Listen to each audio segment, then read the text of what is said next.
ইসরায়েলের আকাশ আজ প্রতিশোধের আগুনে জ্বলছে, যে আগুনে যুগের পর যুগ ফিলিস্তিন চলেছে, যে আর্তনাদ আর আহাজারি ফিলিস্তিনের প্রতিটা মানুষের নিঃশ্বাস প্রশ্বাসে শোনা গেছে, তা যেন এতদিন পর অভিশাপ হয়ে ফিরে এসেছে ইসরায়েলের বুকে। প্রতিরক্ষা ব্যবস্থাও হাঁপিয়ে উঠছে। চাকফির ফুসরত তো দূরের কথা, নেতানিয়াহুর চোখে এখন কেবল জেগে থাকার লড়াই। ইরান শুরু করেছে অপারেশন ট্রু প্রমিস 3, একটা প্রতিশোধ, একটা হুঁশিয়ারি এবং এক নতুন যুদ্ধের সূচনা। আত্মঘাতী ড্রোন, শাহেদ 136 আর ক্ষেপণাস্ত্র একসঙ্গে আঘাত হানছে ইসরায়েলের ঘাঁটিতে, একটার পর একটা। গত 24 ঘন্টায় ইরান বলছে ইসরায়েলে তারা 8টি পৃথক আক্রমণ চালিয়েছে। শুধু প্রতিরক্ষা নয়, কৌশলগত লক্ষ্যবস্তুতে আঘাত, যার মধ্যে আছে সামরিক স্থাপনা, কমান্ড সেন্টার, এমনকি প্রযুক্তি ঘাঁটিও। অন্যদিকে ইরানের সামরিক স্থাপনায় যুক্তরাষ্ট্রের বর্বরোচিত হামলাকে ক্ষমার অযোগ্য অপরাধ বলে হুঁশিয়ারি দিয়েছেন ইরানের পররাষ্ট্রমন্ত্রী আব্বাস আরাকচি। কূটনীতির দরজা সবসময় খোলা রাখা উচিত, কিন্তু এখন আর সেই পরিস্থিতি নেই। আমার দেশ আক্রমণের শিকার হয়েছে, আগ্রাসনের শিকার হয়েছে।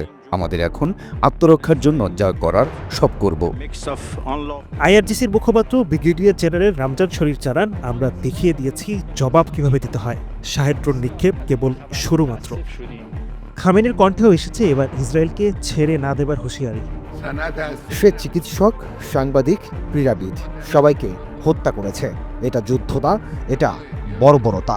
আমরা এবার শেষ দেখেই ছাড়ব। শান্তির দূত, এই পরিচয়ে জানুয়ারিতে হোয়াইট হাউসে ফেরা ডোনাল্ড ট্রাম্প আজ নিজের সেই প্রতিশ্রুতি ভেঙে টুকরো টুকরো করে দিয়েছেন। ইরান ইসরায়েল সংঘাতকে নাকি শান্ত করতে চেয়েছিলেন তিনি, কিন্তু কথা রাখলেন না ট্রাম্প। হামলা করে বসলেন ইরানের 3টি পারমাণবিক স্থাপনায়। এই অভিযান ছিল অসাধারণ সাফল্য।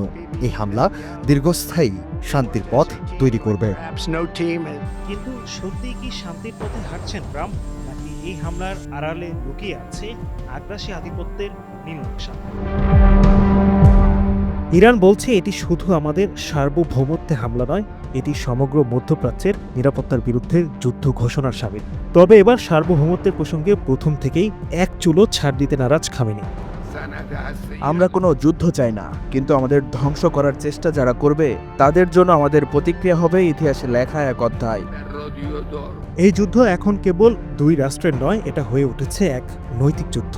একপাশে আগ্রাসনের আধুনিক চেহারা, অন্য পাশে নিজের মর্যাদা রক্ষার জন্য যুদ্ধরত একটা জাতি। বিশ্ব এখন এক চূড়ান্ত প্রশ্নের মুখোমুখি দাঁড়িয়ে, কে আসলে শান্তির দূত, যে আগুন লাগায় নাকি যে সে আগুনে দাঁড়িয়ে প্রতিরোধ করে? Adnan Dilwar, NTV online.